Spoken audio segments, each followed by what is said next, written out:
All right, everybody. Welcome to another episode of Vetpreneur podcast. So this is Grant Cardone is with us. Grant, I want to thank you, man. I want to thank you for coming in, doing a live Q&A with the world's largest community of military veteran entrepreneurs. They're all pumped up. They're all excited. So we all appreciate you coming in and taking the time to answer everybody's questions. So I want to start with one question, and then I'll let my tribe continue to give their questions, and I'll read them out to you for you to answer. Here's my question. First off, I gotta know something, man. Where's the blankets on your bed, man? I have 3 kids, so they instead of making the bed, I just took them off. So okay. We're in a hotel right now. Too long. You should know better than to get out of bed without making that bed up. Well, there's pizza all over the covers. You know, you don't treat your hotel room the same way you treat your house. So okay. So here's my question. Why do you think that it's statistically proven that military veterans are more likely to succeed in business versus anyone else? So someone who has served is more likely to succeed. Yeah, well, I mean, I think it's really pretty simple, right? Because the vet doesn't mind following. It's not about leadership. It's about following.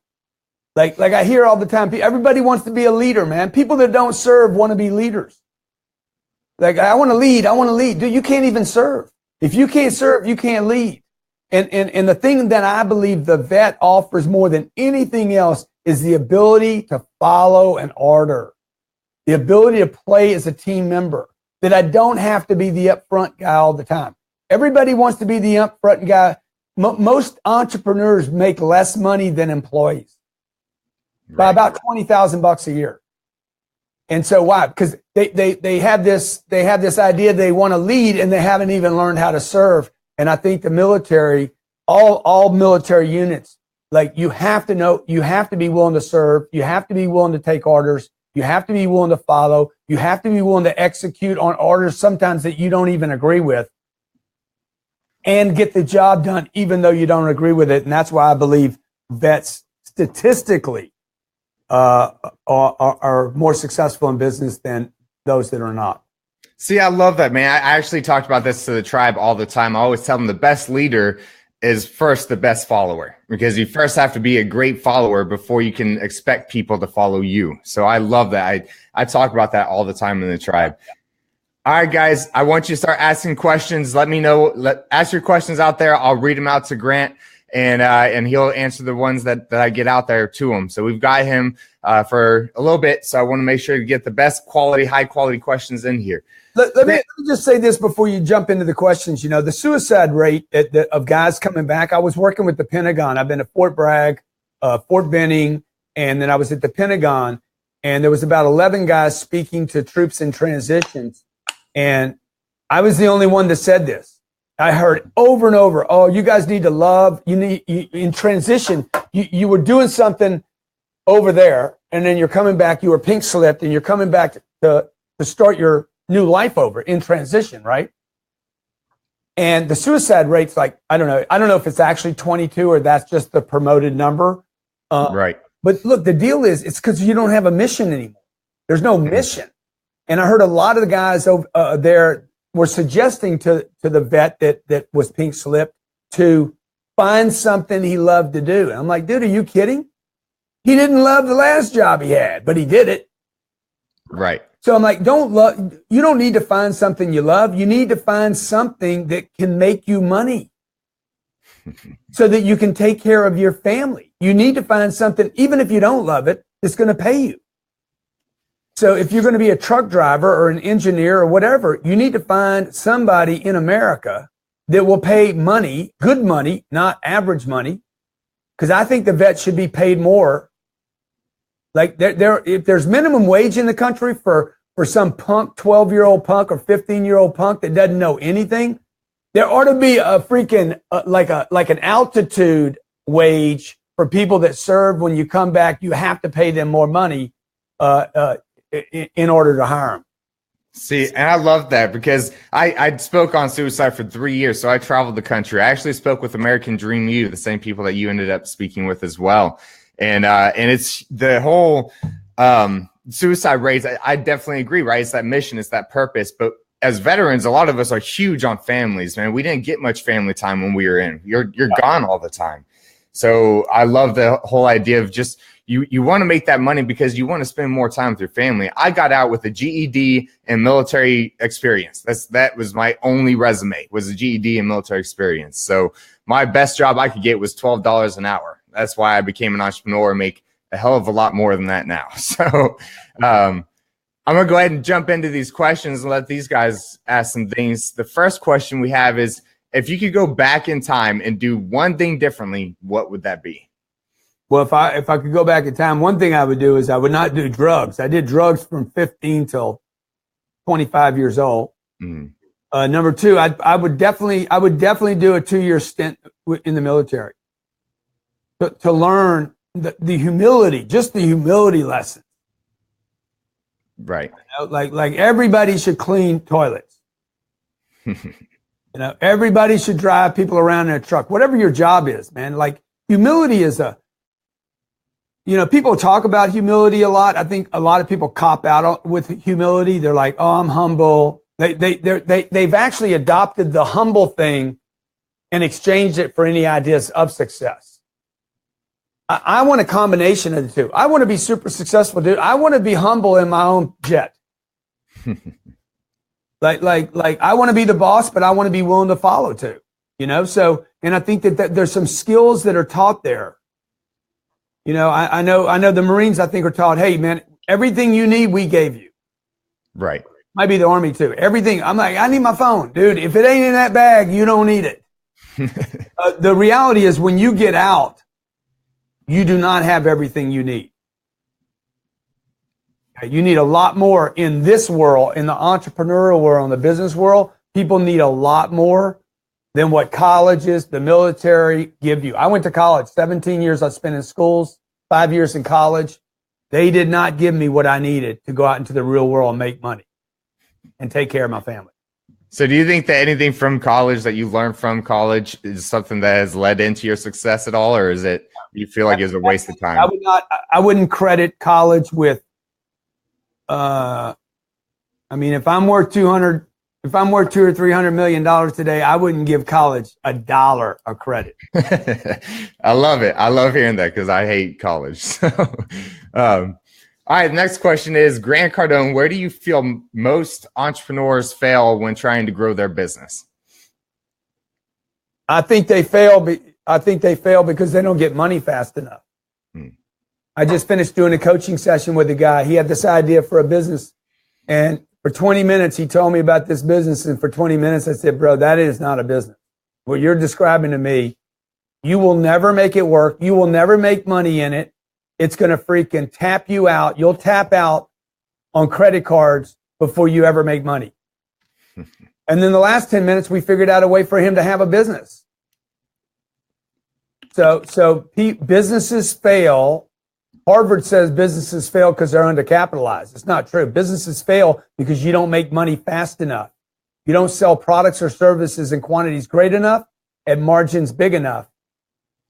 So the big mistake is people go after these idealist ideas, these concepts, these ideas. Oh my God, I have this great idea for a business. Okay. Dude, you need a business that makes money. So that you can make the idea a reality. So maybe the ideal product, the ideal service comes later. You need to build a business that makes you money today, takes care of your family, takes care of your employees, takes care of the dream, that funds the possibilities so that you can get to the ideal later on. I love that because I actually am extremely passionate. I talk about that all the time. I talk about how, you can have a dream and you can want to create the coolest thing and save the world. But before you save the world, you got to save yourself. You got to save your family. So. And sometimes there's going to be collateral damage, as you guys know. Right. Like, everybody's like, I don't want to give me and my buddy, we got a great idea for a business. I'm like, bro, your buddy there is going to get blown up. Mm-hmm. And you need to do the blowing up. Like this is not going to work. Just because you guys serve together doesn't mean you can make a business together. The mission's different, man. The mission's different. Right? So, in business, unlike a military operation. They're very, very similar, but most people don't treat businesses like a military operation. And there's probably more deaths in a business venture than there is military venture. I definitely agree with that. So I love hearing that, right? Because I teach my tribe, I educate them by using military experiences. I teach them through what they already know, right? We use acronyms. It's like our own language. And so I teach them through sit reps and op orders and all these words that they understand, because going out on mission in Iraq is very similar to a mission in business. It's the same concept, just different things, a little less bullets and physical explosions, but definitely still a lot more danger, and you're putting your own family at risk instead of yourself. But let me just take that. And again, I didn't serve, so I don't know. But I would expect if you're going to do something in Iraq, Afghanistan, South America, you have a target. There is a mission. Somebody's watching supplies. Somebody's watching, hey, do we have food supplies? Do we have ammunition? Okay. Do we have support? Do we have air support? I know I have this target over here. Did we accomplish the target or not? Like in business, there's so many business owners that have no target, no concept of supplies. Okay. Like you got to have money, man. You got to have money to pay for somebody to bring in the supplies so that we can feed ourselves. But 64% of all businesses break even or lose money. The reason the U.S. military is so strong, dude, is we keep providing funding. Right. The money's made up, though. It's when you go over there, you don't have to worry about money, but you do need to worry about supplies. Oh yeah. And so in business, dude, the supplies are money. You need money to make your business work.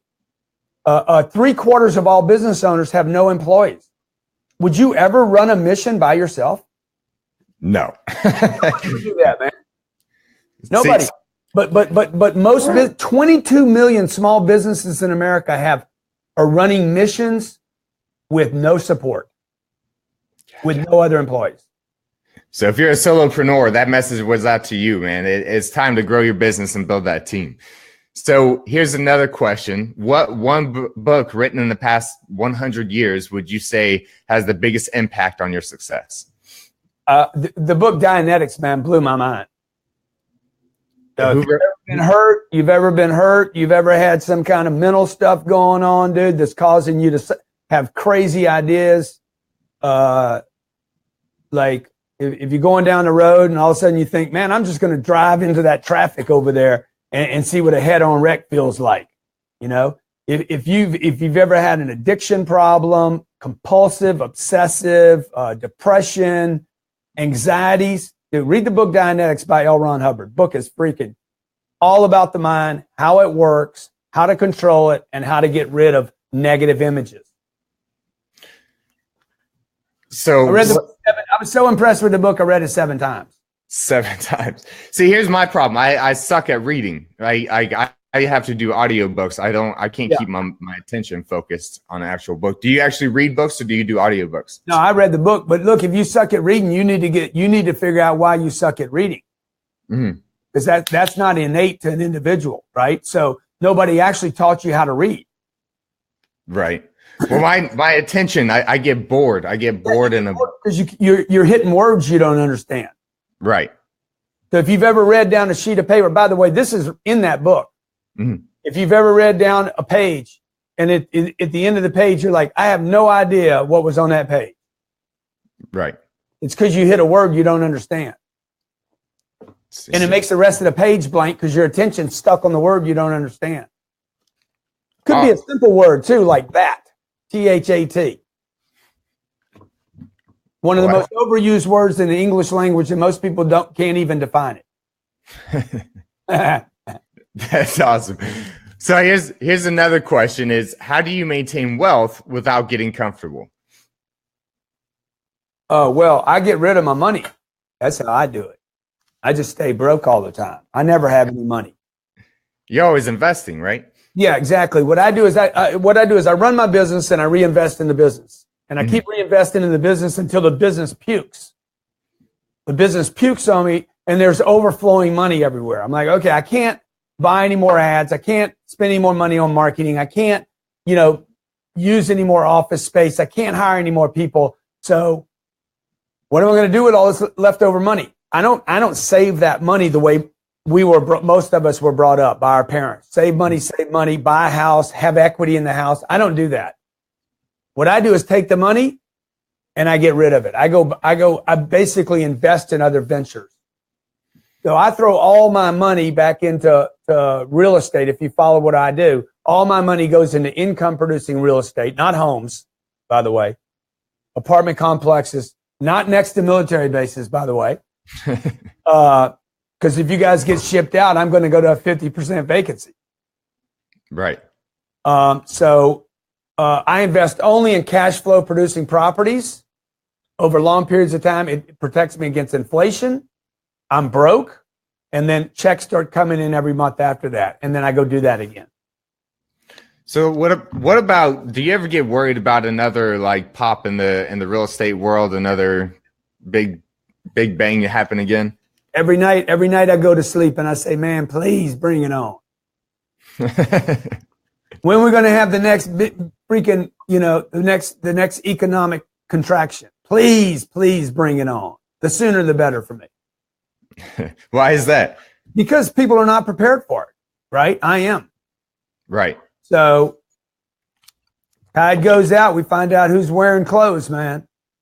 And there's a lot of pretenders out there. There's a lot of people just kind of like dabbling. So I don't mind. I like it when it's real. Right now, it's not real right now. People, this thing is not, what's going on right now is you got people on Instagram making $200,000 a year. There's not even a product, like stupid stuff going on. Look, we have more debt today than we've had in the history of the United States of America. We got $6 trillion more debt than we had in 2009. It is crazy. So there's going to be another pain day. It's not going to affect my real estate because my real estate would get better, not worse.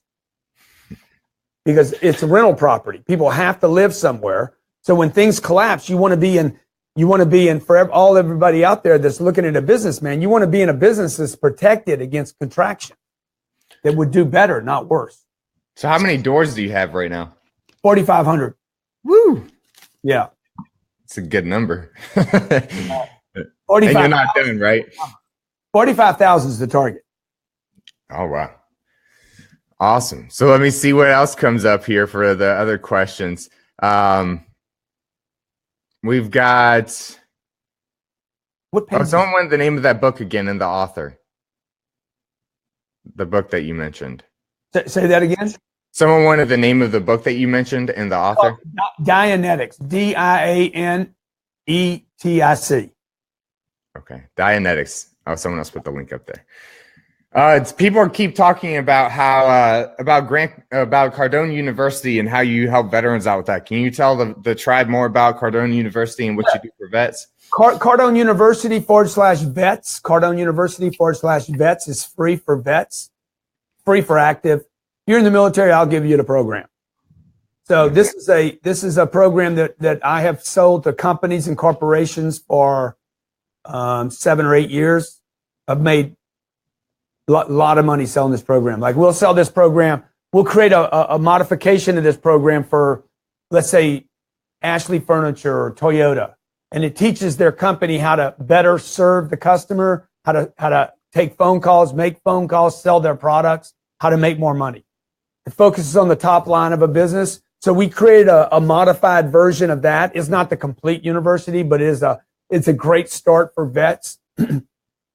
To teach them how to go into the marketplace, represent themselves, negotiate a deal, close people, talk to people, communicate to people, how to build a business. And it is our core product. It's our number one product. We have 40 million views. Test somebody out. Gives them entrepreneurial data. Test the individual out on it. No reading required. Is that all for me? Delivered in video, all in very short segments. Some of the segments are 2 minutes, some of them are a minute. Because I know you got an attention span issue. Right. I definitely do. So I've used Cardone University in my last business, my publicity business, and so I took advantage of the veteran program. I'm listening. I'm watching you in two places now. So. All right. So here's a question. Do you feel people get caught up in the consumption of information and lack the execution? And what do you recommend to these people besides just go do it? Yeah. So the just go do it is not the issue. I hear a lot of people say, hey, man, just go do it. The problem is people are consuming too much conflicting content. Right. Right. So imagine if my commander said go left and there was another commander that said go right. What does the guy do? Stands there confused. He does nothing. Yep. This is what's happening today. People are not lazy, and it's impossible to do nothing. But it is possible to go into conflict. And the moment I go into conflict, I don't move. It doesn't mean I'm doing nothing. It means I want to go left, I want to go right. I want to please him, I want to please him. Which one's right? I don't know what to do. So if you listen to me and Dave Ramsey, you won't do anything financially. Pick one of us. You got to decide whether you want to do Dave's deal or my deal. Right. Because your deal ain't working. So see, Dave's got a TV show. Okay, I created my own studio. Dave says don't use debt. I say use as much as you can. So Dave says save money. I'm like, money's useless, dude. Don't save money, use money. Both of us agree a house is a liability, not an asset. But you could get enough conflicting data from us that you wouldn't know what to do, right? So what I would tell people is find one mentor. You're going to have two, make sure they're not in conflict. You shouldn't have more than two. And you need to make sure the two they're not conflict, right? If you're going to have me, don't have a therapist. Because the therapist is going to tell you, hey, that dude is whacked. That dude is compulsive, obsessive, ADD, ADHD, bipolar. He's everything that's wrong with you, right? So you're going to be like, oh, there's something wrong with me. There's nothing wrong with you, man. Something wrong with the therapist. Man, I love that because I'm a big believer in that, right? And right now in the veteran world, the VA is our drug dealer, right? Like they just pump us full of drugs, and the VA system is being used as a fucking welfare. It's a welfare system. Like people are taking advantage of it when they shouldn't be. And I talk about this to the tribe all the time. Big arm for big pharma too. Right. Like it's a shame, man. Look, I've been a therapist. I've been to a bunch of them. Okay, it's all bullshit. They charge you $200 an hour for 50 minutes. I mean, you got to know it's a scam when it starts like that, right? If the mission was an hour, in your world, it would be 1 hour. In a therapist world, it's 50 minutes. So the whole thing starts out as a lie. I've had therapists want to put me on meds within 20 minutes of meeting me. Left there, went and saw another therapist. I was just trying to find out about the meds thing, right? The next one says, oh, yeah, you got this problem. I'm like, how do you guys know what problem I got, by the way? Okay. Well, you have attention deficit disorder. Why do you think I have attention deficit disorder? Right? Because, man, look, like you're never satisfied. You lost your dad when you were 10. Clearly, you have a post-traumatic stress syndrome. I'm like, dude, I didn't serve. Yeah, but you lost your dad, and that's a form of. And your older brother touched you when you were 12, so that's a problem. Like I'm like, what is it, bro? A lot of worse things have happened than a big brother touching a little brother, and losing your dad. Everybody loses their parent. If you're lucky, you'll lose your parents. Otherwise, you died before they did. So I'm like, I don't need meds, man. I need somebody to acknowledge that I got a lot going on. And that I want to do a lot of different things. And that I can fight more than one mission at a time. And I got a tremendous amount of energy. And that I'm a spiritual being that's capable of doing enormous things. Other than just freaking lugging a wrench around. So the fact that she wants to put me in one lane. You know, there's guys out there like, stay in your lane, stay in your lane. No, dude, I got 6 lanes. And I want to use them all. You want a super fucking highway, Exactly. not a back country road. Exactly. And I'm willing to use the back country road if I need to. Right. Right. But, I think all this stuff is just bullshit, frankly. Do I think people have depression? Yes. I suffer from depression from the age of 12 years old to 45 years old. And the therapist did not help it. Mm-hmm. What helped it was a mission. Give me a mission, dude. Give me an enemy. Give me a barrier. Give me a possible win. Give me a threat. Put a threat in my environment. I'm happy. I'm happy, son of a bitch. Okay? Just give me a threat. I need a threat. I need an enemy. I need barriers. Give me a team around me that says, we can do this. I don't have depression in that moment. See, that's what I love. So I've watched your content for a while now, and I grew up in a really rough life. My mom was a prostitute. She's in prison for murder. I didn't have my dad around. Like I went through a lot of crazy shit since I was a kid. And that's actually what makes me to the level of success that I'm at. Now, am I as successful as you? Not yet. I will be, right? I'm turning 30 next month. So I got time. I'm going to keep hustling and grinding. I'm going to reach that level soon. And I know I am because I live off of fight. Like I love the fight. I love to fight life. I love to fight to create something that's never been created before. Like, and I see a lot of that in your content as well. Yeah. Dude, I love the game. I love the game. There is no game without a loss. Right. There's got to be a threat of a loss, right? Whether it's Monopoly or Scrabble or poker, or there has to be a loss. I was playing a guy, Gin Rummy, the other night, and he's like, let's play. I'm like, dude, I'm not playing if it's for nothing. There's got to be a loss. It's not about the money. It could be about a hamburger. It could be about who buys the gas. It doesn't matter what it is, but there has to be a threat in the environment. This is why I left California. I left California because there's no threat in the environment. The weather is so stable that it gives you the illusion that everything's fine forever. This is the problem with America, by the way. And it goes back to your question about comfort and financial freedom. America is under the illusion that everything's fine. And it's not fine. This is the home of home of the free and the land of the brave. Dude, ain't nobody free in this country. And bravery, you can't find it. So it's all bullshit, man. It's like the middle class. The middle class is better than what? Better than Afghanistan? 76% of Americans live paycheck to paycheck. That does not sound like freedom to me. God, listen to that number, 76%. Man, it puts your whole life in a different perspective, right? I definitely have my family and I, we live out of an RV. We travel the country. I got 3 kids. They all homeschool. I love it, man. This is the lifestyle I think everybody deserves. So I'm gonna ask one more question, Grant, and I'm gonna let you get on with continuing to build your empire. But here's a question someone had asked: what would you say is the best way to get into real estate with little to no experience? You need it with little or no experience, or little or no money. I guess that's the difference, huh? So I got into it with no experience and zero experience. I don't have a license. I still don't have a license today. I bought $1 billion worth of real estate, one property at a time. Mm. So first thing I would tell you to do is tune into my show on Mondays. Every Monday I do a show on real estate. You want to grab it, you can get it at iTunes. It's at Cardone Zone on iTunes. The Cardone Zone on iTunes. And it's free. It'll show you how to start buying deals. You're not going to buy deals with no money down. If you buy a deal with no money down, it's garbage. So anybody that tells you there's no money down deals